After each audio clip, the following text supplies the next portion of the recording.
morning, students. Welcome back once again. I'm Chanudua from Holy Child Public School. So, I hope you all are fine.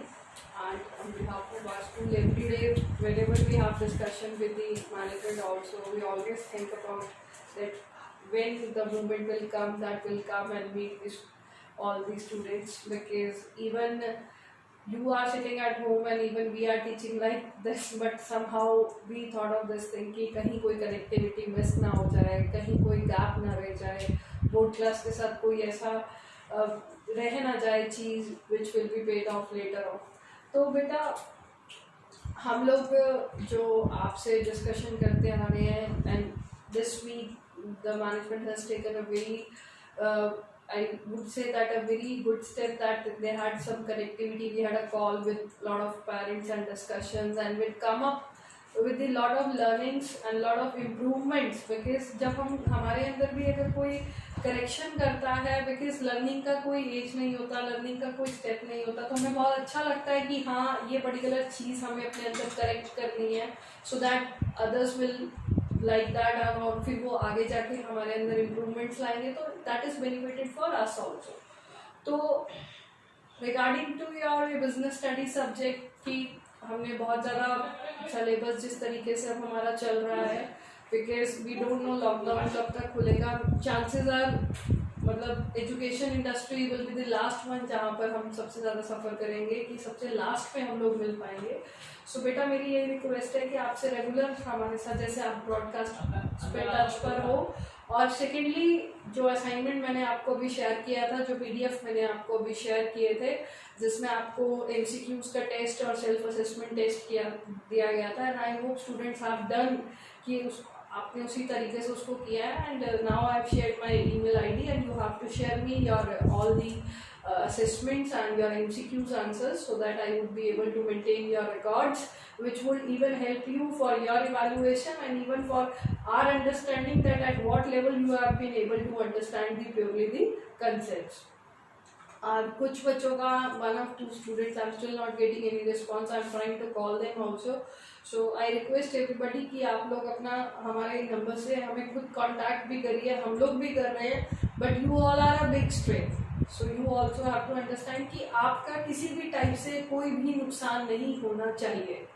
ठीक है, तो अभी तक हमने planning का डिस्कशन कर लिया है. Now you have a scheduled time table also. अब आपके टाइम टेबल फ्रेम हो गए. Every day you will be not getting a lecture of every subject. This is being done so that you could able to maintain, आप अपना balance भी रख पाएँ और साथ के साथ आप अपने नोट्स भी प्रिपेयर कर पाएँ, which is a quite important specifically for the theoretical subject, and you will get a sufficient time for the technical subjects like accountancy and economics. So now we'll come to the next topic. इससे पहले हमने discuss किया था the plans which are neither standing nor single plan, that was objective and strategy. आज हम शुरू करने जा रहे हैं बेटा अपना next types of standing plans. ये I have written here types of standing plans. We have 4 types of standing plans: policies, procedure, method and rule.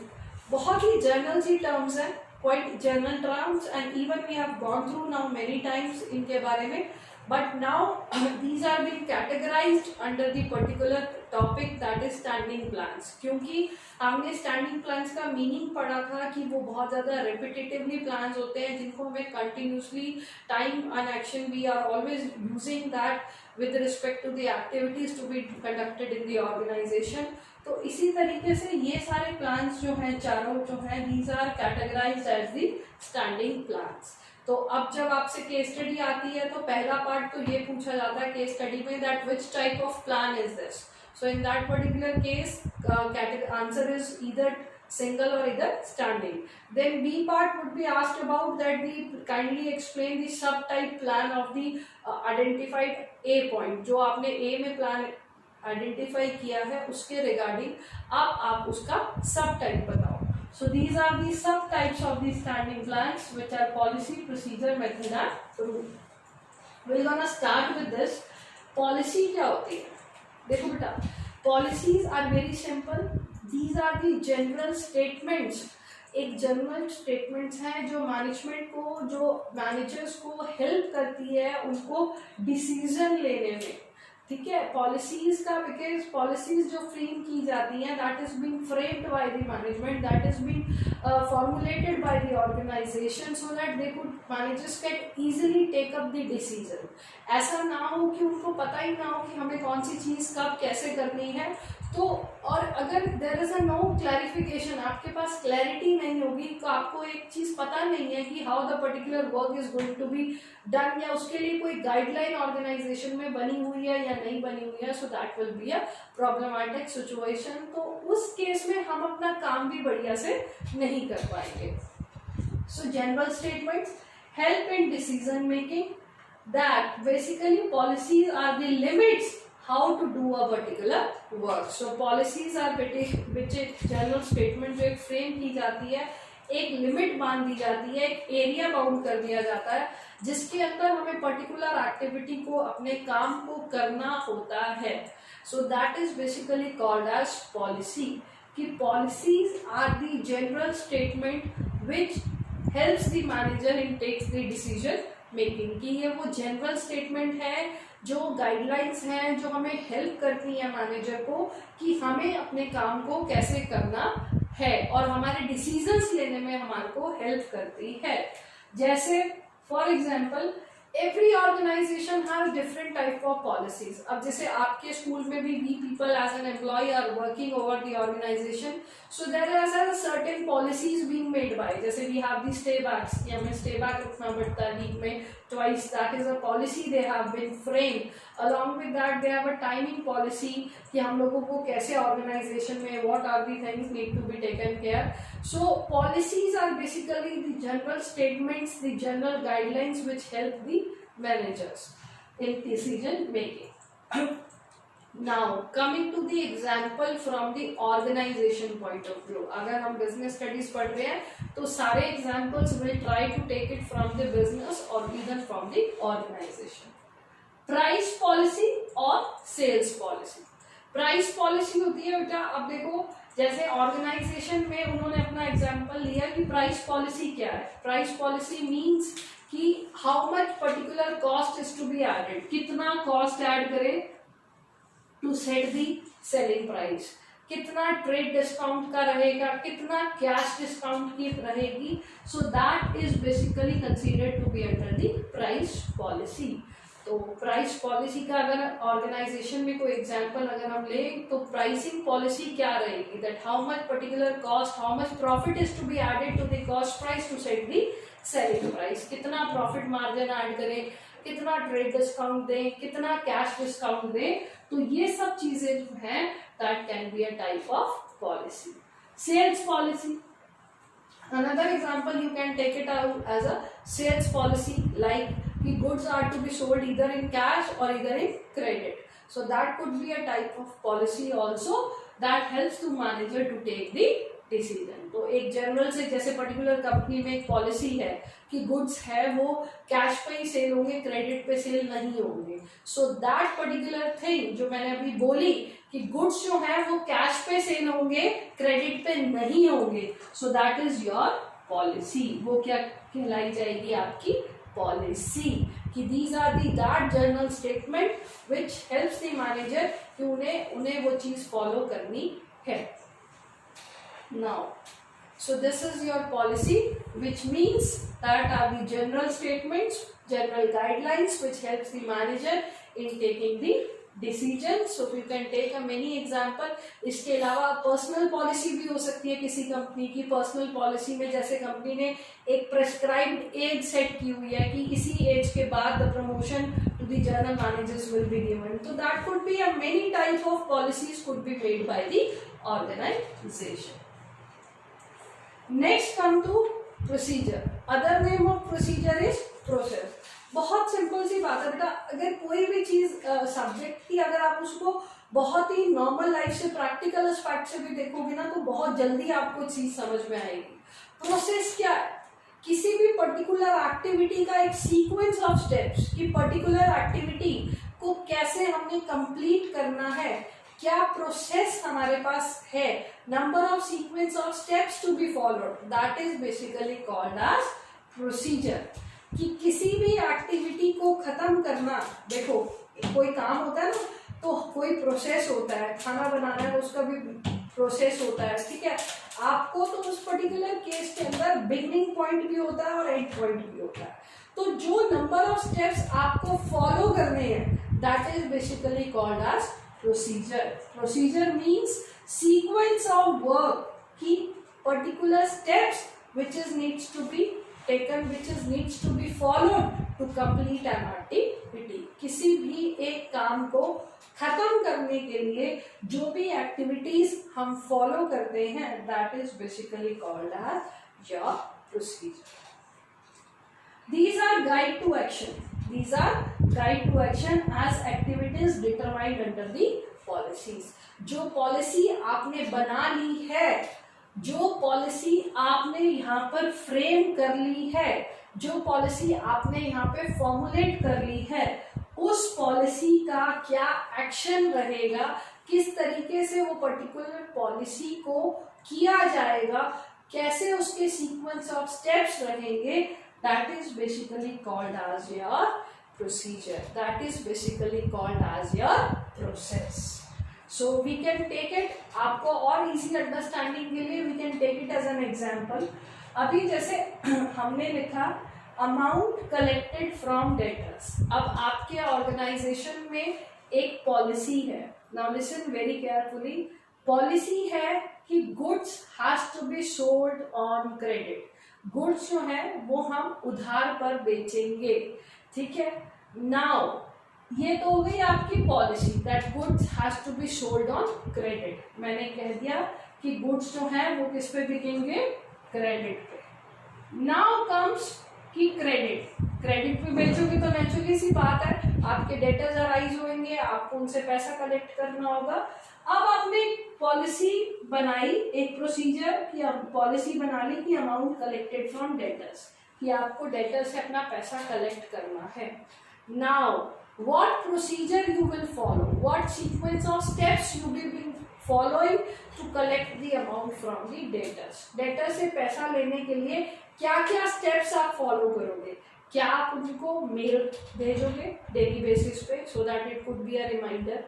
आप उनके पास पर्सनली जाकर विजिट करोगे? Regularly you will be giving a call to them. So these could be the various types of procedure which needs to be followed under your policies। कि क्या क्या sequence of step आप follow करोगे अपनी policy जो आपने decide कर ली है उस पॉलिसी को एक्शन में लेना, उसके लिए basically we called it as a process. कि जैसे एक एग्जांपल हमने लिया कि हमने एक पॉलिसी देखी कि अमाउंट कलेक्टेड फ्रॉम डेटर्स, कि हमें डेटर से पैसा जो कलेक्ट करना है because you have a policy of sending the goods, selling the goods on credit. तो अब आप उनसे कैसे पैसा कलेक्ट करोगे? आप उनको रिमाइंडर्स भेजोगे, आप उनको कॉल करोगे, उनको टेलीफोनिकली मेल करोगे। सो ऐसे बहुत सारे जो हमारे स्टेप्स होंगे, हमारी एक्टिविटीज को, हमारे जो पॉलिसी है उसको एक्शन में, उसको जो सीक्वेंस, जो नंबर ऑफ स्टेप्स हम फॉलो करेंगे that is basically called it as this which is procedure. So this is a very simple कि पॉलिसी के अंदर सिर्फ स्टेटमेंट्स बनाई जाती है, फॉर्मुलेट की जाती है और प्रोसीजर के अंदर हम उस पॉलिसी को करने का एक्शन, अभी एक्टिविटीज को करने का जो स्टेप्स, जो सीक्वेंस फॉलो करते हैं that is basically called as your process. Now third is your बेटा मेथड। अब बात आ जाती है मेथड पे। अब बेटा मेथड क्या है? देखो मेथड हमारे क्या है कि किसी भी एक्टिविटी को करने के लिए you have number of alternatives available, but उसमें से हम एक प्लान चूज करते हैं काम करने के लिए, एक मेथड फॉलो करते हैं that is basically called it as method. एक रास्ता, एक वे ढूंढते हैं, जो एक ही प्लान हम ढूंढते हैं अपनी एक्टिविटी को करने का, that is basically called as method. Different activities of procedure. अब आपने जो प्रोसीजर भी बना लिए, मान लो कि आपने ये प्रोसीजर बना लिया that we will be treating them, we will be giving them mails. अब आपने उनको डिसाइड कर लिया कि मेल भेजेंगे, कॉल करेंगे, या जो भी है आप कॉल करेंगे, मेल करेंगे, टेलीफोनिकली बात करेंगे, या फिर रिमाइंडर्स भेजेंगे, या बहुत हार्शली उनको ट्रीट करेंगे, उनकी सप्लाईज रोकेंगे। Lot of things can be done in procedure. अब मेथड क्या है? More detailed plan then procedure, कि प्रोसीजर का भी जो फर्दर होता है कि मेथड भी, जैसे आपने कहा कि हमें अमाउंट कलेक्टेड फ्रॉम डेटर्स है, ठीक है, अमाउंट कलेक्टेड फ्रॉम डेटर्स में हमारी पॉलिसी हो गई क्रेडिट पॉलिसी। फिर उसके बाद आपने प्रोसीजर डिसाइड किया कि हम उनको मेल करेंगे, उनको कॉल करेंगे, उनको लेटर्स लिखेंगे, दैट इज योर प्रोसीजर। अब इसका भी डिटेल फर्दर, इसका भी डिटेल कि अगर हमने कहा है कि हम उनको रिमाइंडर मेल्स भेजेंगे तो हम मेल्स के लिए क्या मेथड फॉलो करेंगे, क्या फॉलो करेंगे, there is lot of other things can be taken related to one step, कि आपका एक ही प्लान होना चाहिए, एक ही स्टेप होना चाहिए, एक ही मेथड होना चाहिए, अलग अलग मेथड्स नहीं होने चाहिए किसी भी पर्टिकुलर एक्टिविटी को करने के लिए। आपके ऑर्गेनाइजेशन में एक ही मेथड होना चाहिए, so that is basically considered to be as method. अच्छा, एग्जाम्पल आपकी, जैसे अगर हम मेथड की बात करते हैं तो बेटा ऑर्गेनाइजेशन में सबसे ज़्यादा जो जिस चीज़ पर फोकस दिया जाता है वो ये दिया जाता है कि आफ्टर डीप इंटेंसिव स्टडी, बहुत ज़्यादा डिटेल स्टडी करने के बाद you should have a minimum fatigue. आपके ऑर्गेनाइजेशन के अंदर फटीग स्टडी जो हमने टेलर की साइंटिफिक टेक्निक में पढ़ी थी कि रेस्ट, मिनिमम थकान इंक्रीजेस प्रोडक्टिविटी, जो आपके काम की प्रोडक्टिविटी को बढ़ाए, और कॉस्ट के अंदर reduction. So this is to be the best method to be taken into consideration, कि भले ही आपने कोई भी पॉलिसी बना ली हो, उसके प्रोसीजर्स भी आपने स्टेप्स बना लिए हो, लेकिन उसके प्रोसीजर्स के लिए भी जो मेथड आप फॉलो करोगे वो method always leads to minimum fatigue, increases productivity and reduces cost. तो मेथड स्टडी को अगर आप यहाँ से थोड़ा सा लिंक करना चाहो तो टेलर की टेक्निक के साथ भी आप इसको रिलेट कर सकते हो कि मेथड स्टडी अपने आप में ये कहना चाहता है कि there should be one head and one plan for each type of particular activity. तो that is basically your method. Next is last, जो अभी तक हमने ये तीनों पढ़े, these all are types of standing. Now the last is rule. अब देखो बेटा, दिमाग में आते ही रूल की बात सुनते ही हमारे दिमाग में समझ में आता है भाई जिसको नहीं तोड़ना। Rule is something what is to be done and what is not to be done. Very simple, कि जो काम हमने करना है या ये काम नहीं करना। काम करेंगे तो ठीक है, नहीं करेंगे we will be getting the punish for that. So that is basically called as rule. Very simple. What is to be done or not? या तो करना है या फिर नहीं करना। रूल बहुत सिंपल होते हैं, ठीक है, कि आपको ये काम करना है, अगर आपने ये काम नहीं करा है तो there is a policy, there is a provision also is being made for the punishment. These all are static and no reasoning is being involved. Yes, this is a very much correct कि rule जब बना दिए जाते हैं तो वो static, वो fixed हो जाते हैं, रिजिड हो जाते हैं, हम उनको ब्रेक नहीं कर सकते। कोई सोच की जरूरत नहीं है, कोई रीजनिंग रिक्वायर्ड नहीं है उसमें, बिकॉज रूल मीन्स रूल, कि पर्टिकुलर काम होगा या फिर पर्टिकुलर काम नहीं होगा।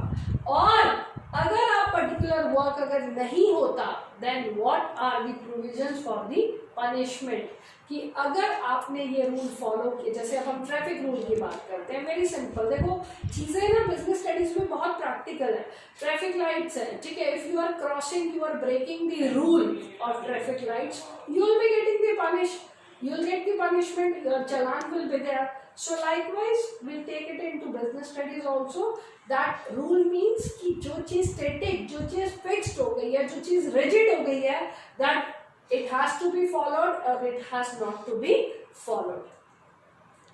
And always there should be a agreement, always there should be a terms, always there should be a provisions should be behind that for the punishment, कि punishment के जो रूल्स हैं वो भी पीछे मेंशन होने चाहिए कि yes if the particular person, particular employ is going to break the rule that what needs to be suffered, तो उसको क्या पनिशमेंट दी जाएगी।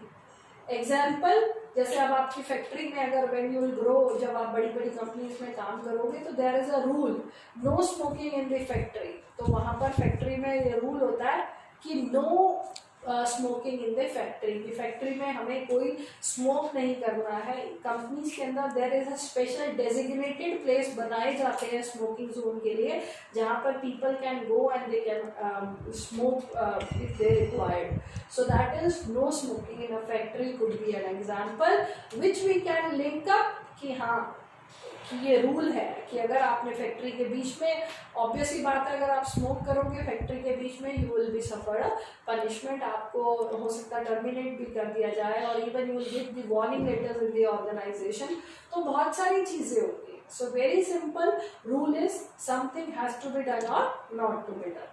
तो हमने जो स्टडी किया पॉलिसी, अच्छा बेटा एक चीज और, रूल और पॉलिसी में भी थोड़ा सा डिफ्रेंसिएशन ध्यान में रखना। रूल्स जो होते हैं ना वो फिक्स्ड होते हैं जिनको हम चेंज नहीं कर सकते, पर जो पॉलिसी होती है ना policy, these are your general guidelines जो ऑफिसर को डिसीजन लेने में हेल्प करती है, जो डिसीजन लेने में हेल्प करती है, that is basically your policies. But rule, इसके अंदर रीजनिंग, सोच की ज़रूरत होती है, रीजनिंग इन्वॉल्वमेंट होती है, because these are only general जो डिसीजन मेकिंग में जो आपको सपोर्ट करती है इफेक्टिव और स्ट्रैटेजिक डिसीजन लेने में, बट रूल के अंदर कोई रीजनिंग में once it is made for all. दूसरा, कई बार रूल और प्रोसीजर के अंदर भी हम लोग बात करते हैं। So rule again that is fixed, that can not be change. So procedure is something जिसको हमने, जैसे अब let's take an example rule और प्रोसीजर का, जैसे रूल हमने एक पॉलिसी फ्रेम कर ली कि goods has to be sold on the credit, ठीक है, goods has to be sold on to credit, these are the policy. Now rule comes out कि किसको क्रेडिट फैसिलिटी देनी है या नहीं देनी है, that resides in the hands of manager, वो मैनेजर के हाथों में है कि किसको ये पॉलिसी भी देनी है या नहीं देनी है, that could be a rule. So basically rules are something fixed, static, which cannot be changed, and the procedure are the detailed sequence of steps which needs to be followed for the policies. और method को आप बच्चे बहुत easily understand कर सकते हो, method study के साथ भी लिंक कर सकते हो कि कोई भी प्रोसीजर जो आपने, जो प्रोसेस आपने चूज कर लिया है, there should be one head plan, एक ही प्लान होना चाहिए, एक बढ़िया मेथड, एक वन वे होना चाहिए to complete the particular activity. So beta I have written a list so that you could able to read. एक चीज हमेशा ध्यान रखना, जितना सेल्फ स्टडी, जितना रीड आप खुद करोगे उतना ही ज्यादा आप प्रेजेंट कर पाओगे, उतना ही ज्यादा आप लिख पाओगे। एनी बेटा बिजनेस स्टडीज के पेपर में student faces only this problem that initially they would have learn the definition fine over, no, but you have to give lot of thing in the business studies, क्योंकि बहुत ही practical हो चुका है, subject को basically purely case study based कर दिया है। they need to check your understanding, so the understanding will come as much as you read, as much as you read, as much as you ask, your concepts will be purely clear. So I request you कि आप कोई भी चीज जो भी हम आपको पढ़ा रहे हैं, आई रिक्वेस्ट यू कि आप उसको बहुत डिटेल में अपने बुक में पढ़े, even word to word, because बेटा अंडरस्टैंड करो, इनिशियली जब हम चैप्टर करते हैं ना तो हमें स्टार्टिंग से रीड कर अगर हैबिट डल गई ना तो you will not face problem during the board exam. उस टाइम हम लोगों के पास बहुत लेस टाइम अवेलेबिलिटी होती है, यू नीड टू आप कोप अप ऑल दी, उस टाइम तुम्हें सारे सब्जेक्ट्स को मैनेज भी करना होता है। तो once have your deep reading from the book will make your concepts clear. जितना पढ़ोगे उतने कंसेप्ट्स क्लियर होंगे, जितना पढ़ोगे उतना एनालिसिस कर पाओगे, जितना पढ़ोगे उतने अपने आप को इवैल्यूएट कर पाओगे और उतना ही केस स्टडीज के इफेक्टिव आंसर्स दे पाओगे। So please now you can read out this topic and इसके रिलेशन में जो आपके NCERT जोन में क्वेश्चन है आप उसको इजीली लिख सकते हो। So we will be moving to the next lecture. some more. Thank you.